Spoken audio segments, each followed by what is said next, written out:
गुलाबी नगरी की हिंदुत्व की विचारधारा को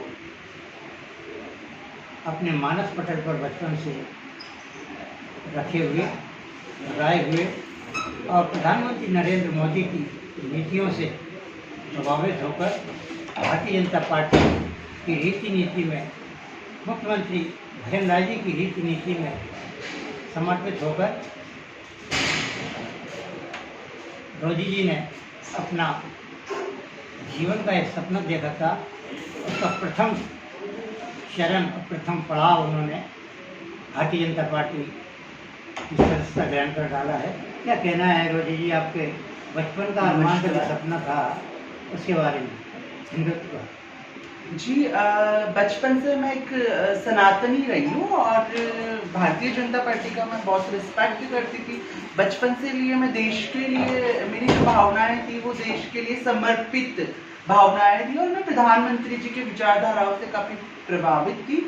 और बस वही जैसे जैसे मैं बड़ी हुई वैसे वैसे ये जो भारत देश के लिए जो मेरी भावनाएं थी वो और मैं ज़्यादा उसमें एक सीरियस होने लगी। और फिर धीरे धीरे मैं मतलब मेरा था बचपन से कि मैं राजनीति में जाऊंगी और बस वैसे ही तो मेरा था कि मैं एक ट्रांसजेंडर हूँ। तो मेरा पहले तो ये था कि जो पार्टी मुझे सम्मान देगी उसी में मैं जाऊंगी, बट जो दिल था मेरा वो भाजपा के लिए था और भाजपा ने मुझे सम्मान दिया और मैं भाजपा की विचारधाराओं से बहुत प्रभावित हूँ। माननीय प्रधानमंत्री जी का सबका साथ सबका विकास सबका विश्वास का जो एक नारा है वो नारा नहीं है, वो अपने कामों से ये चीज़ साबित करते हैं। हर वर्ग को वो अवसर देते हैं बस उन्हीं विचारधाराओं से और उनके लिए देश सर्वोपरि है, राष्ट्र सर्वोपरि है। प्रधानमंत्री जी का एक सपना था नारी सशक्तिकरण का और उन्होंने हाल ही में लोकसभा में एक बिल भी लाए थे, महिलाओं को 30% आरक्षण मिले और वह देश की राजनीति में पंचायत से लेकर लोकसभा तक अपना प्रतिनिधित्व करे। लेकिन राहुल गांधी, ममता बनर्जी, लालू प्रसाद यादव, ये इंडिया गठबंधन ने उस पर पानी फेर दिया। उसके बारे में क्या कहना है? उसके बारे में देखो, माननीय प्रधानमंत्री जी की जो नीतियां है, विचारधारा है, वो एक मतलब वो सशक्त भारत की तरफ है। उनका सपना है एक विकसित भारत, सशक्त भारत। तो बस वैसे ही जो माननीय प्रधानमंत्री जी के नेतृत्व में एक नारी सशक्तिकरण को एक नई दिशा मिल रही है। तो वो एक मतलब जब तक नारी जब सशक्त होगी तभी देश सशक्त होगा, समाज सशक्त होगा।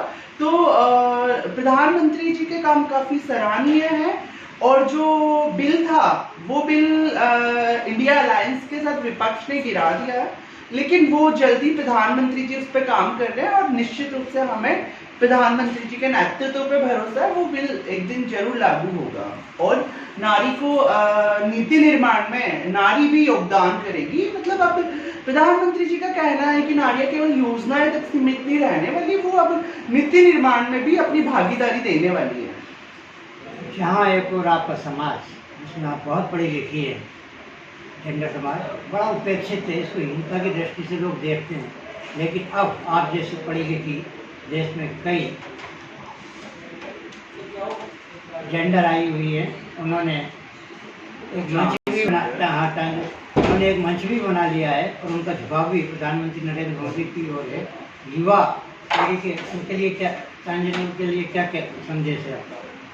देखिए, ट्रांसजेंडर्स के लिए मेरा जो मैं काम कर रही हूँ, मैं मेरे समाज के लिए कर रही हूँ, मैं महिलाओं के लिए कर रही हूँ, युवाओं के लिए कर रही हूँ। क्योंकि जब तक महिलाएं सशक्त नहीं होगी, विकसित नहीं होगी, तब तक महिलाएं विकसित होगी, सशक्त होगी तो समाज भी हमारा सशक्त होगा।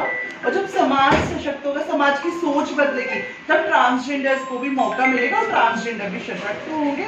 बस उन्हीं चीज़ों पर मैं काम कर रही हूँ, उन्हीं की आवाज़ बनने में भाजपा में आई हूँ और मैं प्रधानमंत्री जी के नेतृत्व में उनकी विचारधाराओं से प्रभावित होकर कार्यरत हूँ। अब देखो आगे सब अच्छा होगा। बहुत बहुत धन्यवाद। Thank you.